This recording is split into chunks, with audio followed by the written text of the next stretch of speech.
আসসালামু আলাইকুম রহমতুল্লাহি ওবরাকাতু। আজকে আমি কথা বলবো আনুগত্য নিয়ে। আনুগত্য তিন প্রকারের হয়ে থাকে। প্রথম নাম্বারে আনুগত্য মানুষ ভয়ে করে, নিজের প্রাণ ভয়ে, মনের ভয়ে আনুগত্য করে। দুই নাম্বারে মানুষ স্বার্থের জন্য লোভ লালসায় পড়ে আনুগত্য করে। তিন নাম্বারে ভালোবাসায় মোহে পড়ে মহব্বতে আনুগত্য করে। এই যে আনুগত্য এক নম্বরে ভয়ে করে, সেটা কেউ কেউ মুমিনগণ মুসলমানগণ আল্লাহর ভয়ে করেন, আবার কেউ কেউ দুনিয়াবি ভয়ে করেন। আল্লাহর ভয়ে বলতে আল্লাহর অসন্তুষ্টি, আল্লাহর নারাজি হলে জাহান্নামে যেতে হবে, আল্লাহ নারাজ হলে গজব আসতে পারে। আল্লাহ মহান রব্বুল আলমিনের স্রষ্টার ভয়ে সৃষ্টি আল্লাহর আনুগত্য করে। আবার দুনিয়াবি সন্ত্রাস, জালেম, বাদশাহ, যারা জুলুমখোর, এই জাতীয় মানুষের আনুগত্য করা হয় প্রাণ ভয়ে, প্রাণ বাঁচানোর জন্য।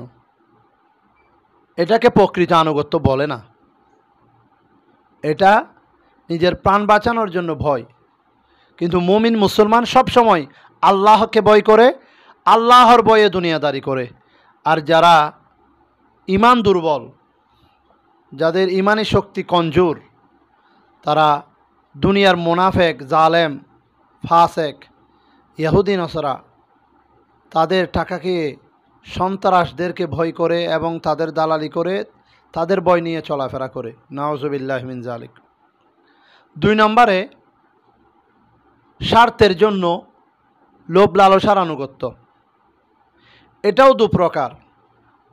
বলা যেতে পারে আমরা 5 ওয়াক্ত নামাজ পড়ি, সেটা আল্লাহর সাথে উত্তম ব্যবসা। এই ব্যবসার মাধ্যমে আমরা জান্নাতের লোভে, জান্নাতের স্বার্থে আমরা আনুগত্য করি। আল্লাহ রসুলের কেন আনুগত্য করি? ওই জান্নাত পাওয়ার আশায়, আল্লাহ রসুলের সন্তুষ্টির আশায়। এটা এক ধরনের লোভ, এটা এক ধরনের লালসা। আবার বিপরীতে দুনিয়ার কিছু মানুষ আছে যারা ক্ষমতার জন্য, স্বার্থের জন্য লোভ লালসায় পড়ে আনুগত্য করে। যেমন আমরা দেখতে পাই দুনিয়াবি রাস্তাঘাটের টোকাই, যাদেরকে আনাড়ি,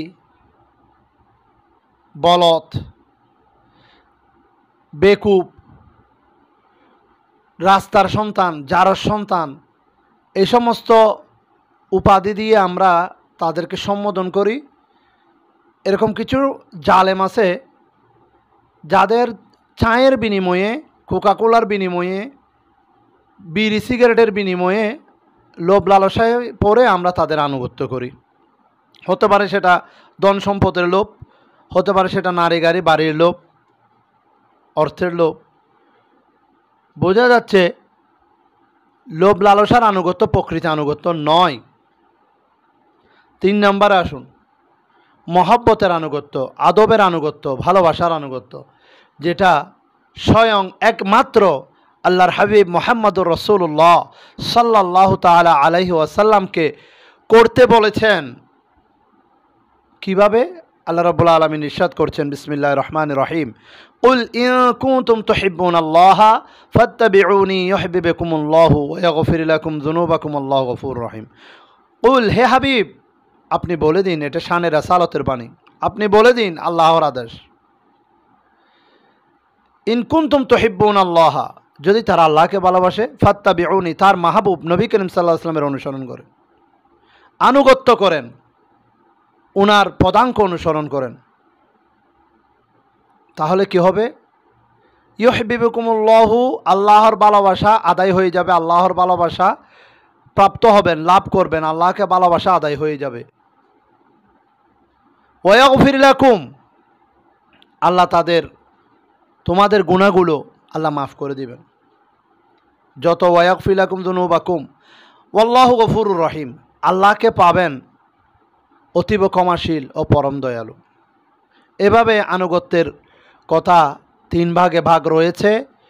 সুতরাং প্রকৃত আনুগত্য হচ্ছে আল্লাহ রসুলকে মনে প্রাণে মুখে এবং অন্তরে স্বীকৃতি দিয়ে ভালোবাসা, যে ভালোবাসার কথা উপহার গুনাহ মাফ, জান্নাত লাভ এবং দুনিয়া আখিরাতে আপনি একজন নেককার হিসেবে পরিচিতি লাভ করবেন একমাত্র আল্লাহ রসুলের ভালোবাসায়।